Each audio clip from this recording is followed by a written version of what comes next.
Hello बच्चों, कैसे हैं आप सभी। स्वागत है आपका अपने YouTube चैनल तृतीय स्तर की क्लास में। और आज हम उत्तल दर्पण में F व R के मध्य संबंध के बारे में सीखेंगे और उसका निगमन कैसे किया जा सकता है ये हम जानेंगे।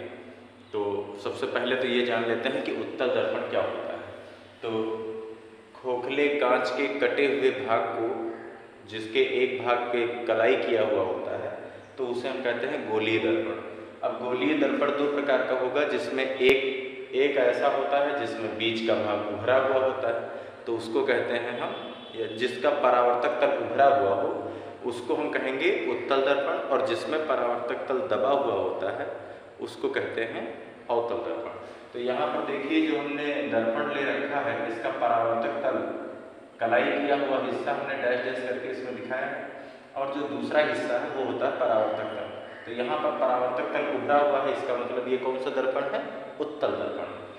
अब उत्तल दर्पण के ठीक मध्य बिंदु को हम कहते हैं दर्पण का ध्रुव, और उसका जितना कलाई किया हुआ हिस्सा होता है उसको कहते हैं दर्पण का द्वारक, जो कि यहाँ M1 M2 से दिखाया गया है। और दर्पण के वक्रता केंद्र से और मुख्य ध्रुव से जो भी रेखा खींचते हैं या जो अक्ष होती है उसे यह हम मुख्य अक्ष कहते हैं। अब इस मुख्य पर अक्ष पर दर्पण के ध्रुव और इधर अनंत के बीच में बाईं ओर, दर्पण के बाईं ओर मुख्य अक्ष पर ध्रुव और अनंत के बीच में कहीं पर भी वस्तु रखी होगी तो वस्तु के सिरे से किरण चलती है। जो सिरे से किरण चलती है और मुख्य अक्ष के समांतर रहती है उसको कहते हैं आपतित किरण।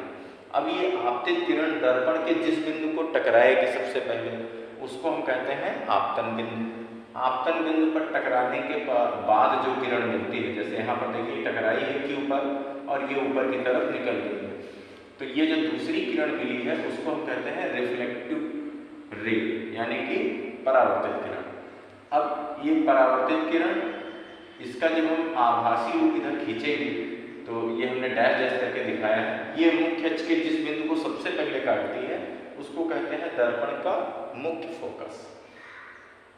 फिर हमने क्या किया है, आपतित किरण और इधर परावर्तित किरण, इन दोनों के मध्य बनने वाले कोणों को अभिलंब के द्वारा विभाजित कर दिया है। तो जब हम इनको अभिलंब इनके बीच का खींचेंगे तो अभिलंब सदैव क्या होता है, वक्रता केंद्र से जाता है। तो हमने अभिलंब इसका खींचा है और इसी को डैश डैश करके जब इधर खींचा है तो वो वक्रता केंद्र से होकर जाता है।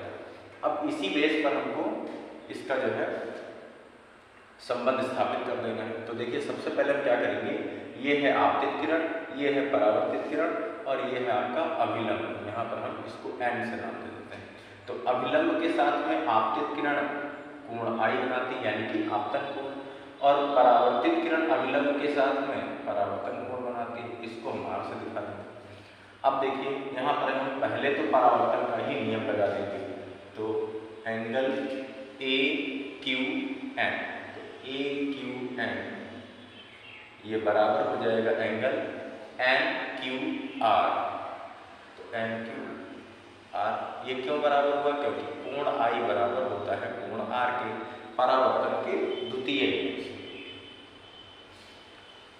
उसके बाद देखिए, यहाँ से अगर हम देखो, ये वाली रेखा बिल्कुल इधर गई है F तक और ये N वाली रेखा गई है यहाँ तक। तो अगर हम इसमें तुलना करेंगे तो ये वाला एंगल इस वाले एंगल के बराबर हो जाएगा।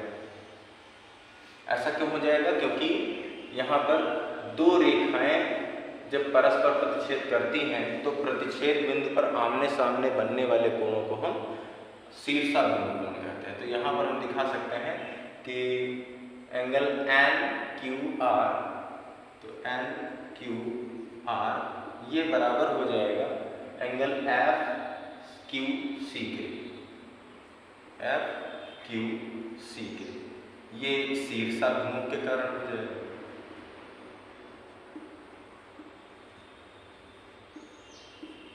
और तो अब यहाँ अगर हम तुलना करते हैं तो देखिए NQR यहाँ है, NQR इधर है, इसका मतलब ये वाला एंगल इसके बराबर हो जाएगा।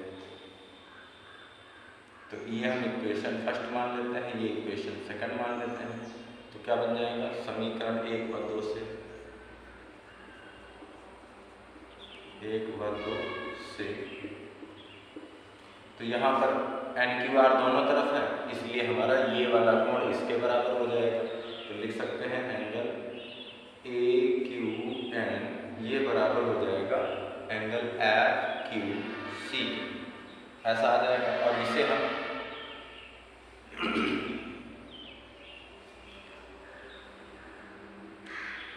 एंगल AQN बराबर हो जाएगा एंगल FQC के, और इसको हम समीकरण नंबर 3 दे देते हैं।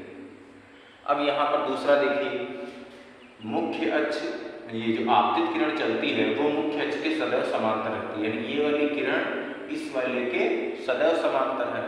और यहाँ पर हमने जो दूसरी रे खींची है ये अभिलंब, तो ये अभिलंब जो है एक तिर्यक रेखा का काम कर रही है। ये एक आप समांतर किरण और एक ये समांतर किरण रेखा, और इसको जो है NQ और C ये एक तिर्यक रेखा के रूप में काट रही है। तो जब दो समांतर रेखाओं को एक तिर्यक रेखा काटती है तो तिर्यक रेखा के एक ही ओर समांतर रेखाओं पर बनने वाले कोण को हम संगत कोण कहते हैं, यानी I वाला कोण किसके बराबर हो जाएगा, इसके बराबर। तो यहाँ हम लिख सकते हैं कि एंगल AQN, तो यहाँ एंगल AQN ये बराबर हो जाएगा एंगल PC, या यहाँ से लिख सकते हैं FCQ के, एंगल FCQ के। इसको हम समीकरण नंबर 4 दे देते हैं। तो अब समीकरण 3 व 4 में देखिए, 3 व 4 से देखिए ये वाला दोनों एंगल सेम है, इसका मतलब इधर वाला मान बराबर हो जाएगा। तो एंगल FQC ये बराबर एंगल FCQ के। अब ये चित्र में देखिए, सबसे पहले हमने क्या किया है, ये वाला एंगल इसके बराबर दिखाया है, क्योंकि आपतन कोण परावर्तन कोण के सदैव बराबर होता है परावर्तन के नियम से। दूसरा NQR ये वाला एंगल इधर वाले एंगल FQC के बराबर हो जाएगा, क्योंकि हम जानते हैं कि जब भी कोई दो समांतर रेखा, कोई भी दो रेखाएं परस्पर प्रतिच्छेद करती हैं तो उनमें आमने सामने जो कोण बनता है उसे हम शीर्षाभिमुख कोण कहते हैं। तो ये वाला एंगल इसके बराबर हो गया। अब उसके बाद हमने क्या किया है कि ये समीकरण 1 ये समीकरण नंबर 2 इन दोनों का कंपैरिजन कर लिया है। तो यहाँ देखिए NQR यहाँ इसके बराबर है और NQR इसके बराबर है, तो दोनों में ही NQR आ रहा है, इसका मतलब जो शेष कोण होगा वो बराबर हो जाएगा। तो यहाँ पर समीकरण 1 समीकरण नंबर 2 इससे तुलना की है, तो AQN जो है वो हमारा FQC के बराबर रह गया। AQN यानी कि AQN ये वाला एंगल इस वाले के बराबर आ गया। फिर इसके बाद हमने क्या किया है, ये एक समांतर रेखा थी और ये भी एक समांतर रेखा थी, दोनों को NQ और C ये एक तिर्यक रेखा के रूप में काट रही थी। तो ये वाला एंगल इस वाले एंगल का संगत कोण बन जाएगा। यहाँ आप लिख भी सकते हैं ये संगत कोण के कारण हुआ। तो जब संगत कोण के कारण हो गया तो अब देखिए यहाँ पर समीकरण नंबर 3 में हमको मिल गया कि AQN जो है FQC के बराबर है, और 4 में मिला है कि AQN जो है वो हमारा FCQ के बराबर है। तो ऐसी स्थिति में बायां पक्ष बराबर है तो दाहिना पक्ष बराबर हो जाएगा।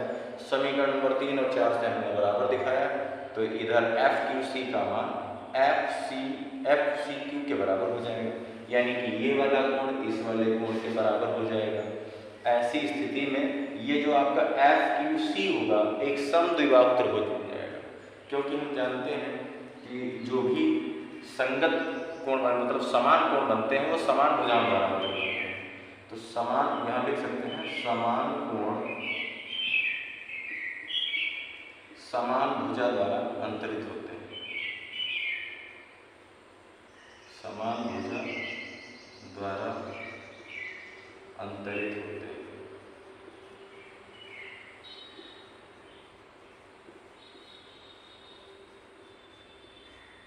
तो यहाँ हम क्या लिख सकते हैं कि एंगल जो हमारा आया है वो FQC किससे बना है, FQ और C, यानी ये वाली भुजा और इधर FC ये वाली भुजा इसके बराबर हो जाएगी।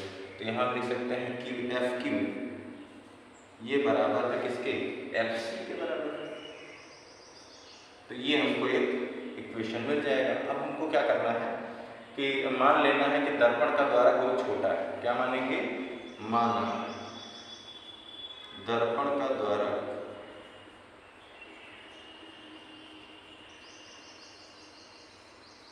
बहुत छोटा है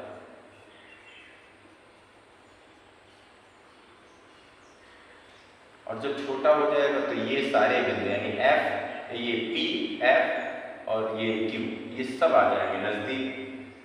तो बिंदु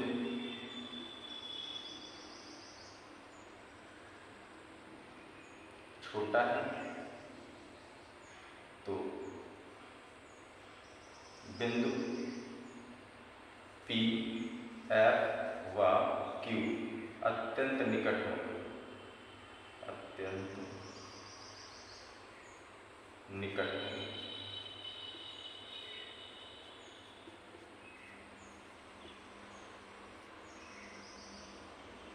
अब इसी के बेस पर हम क्या लिख सकते हैं कि ये जो पी एफ है वो हमारा एफ क्यू एफ के बराबर है और ये हमारा सी एफ के बराबर है।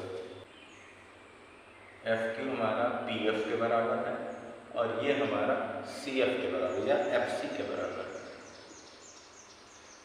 अब इसके बाद हमको क्या निकालना है, हमको निकालना है कि पी सी का मान क्या होगा।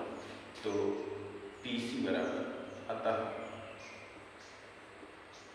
पी सी बराबर हम क्या लिख सकते हैं कि P F plus F C, P F और प्लस का एफ सी। तो एफ सी जो है वो भी हमारा किसके बराबर, पी एफ के बराबर। तो पी एफ और प्लस का पी एफ ऐसा लिख सकते हैं। ये किसके बराबर, पी सी के। और पी सी को हम क्या करते हैं, क्योंकि ये सेंटर है और सेंटर से परिधि पर कोई भी बिंदु होगा तो हम उसको क्या कहते हैं, त्रिज्या कहते हैं। तो यहाँ पर ये क्या बन जाएगी, वक्रता त्रिज्या। ये वक्रता त्रिज्या इसलिए कैपिटल आर से, ये फोकस दूरी है इसलिए एफ और ये फोकस दूरी है तो ये भी एफ। तो एफ एफ मिलकर बन गया 2f और ये हमारा बराबर हो जाएगा वक्रता त्रिज्या कैपिटल आर के। तो यही आपका एक रिलेशन हो जाएगा एफ और आर के बीच में, यानी फोकस दूरी और वक्रता त्रिज्या के मध्य जो संबंध होता है वो कैपिटल आर बराबर 2f होता है। इसी को अगर हम दूसरे शब्दों में लिखना चाहें तो f का मान निकाल सकते हैं। यहाँ से f बराबर आ जाएगा कैपिटल R बाई 2। तो ये दूसरे पदों में लिख सकते हैं लेकिन है वही चीज़। तो इस तरीके से हम उत्तल दर्पण में f और R के रिलेशन को आसानी से समझ सकते हैं और ये हाई स्कूल की परीक्षा के हिसाब से अत्यंत महत्वपूर्ण है। कभी कभी इंटर की भी परीक्षा में भी ये क्वेश्चन पूछा जा सकता है। तो आशा है आपको ये वीडियो पसंद आया होगा। वीडियो पसंद आया है तो वीडियो को लाइक करिए और चैनल पर नए हैं तो चैनल को सब्सक्राइब करिए। मिलते हैं अगली क्लास में। धन्यवाद।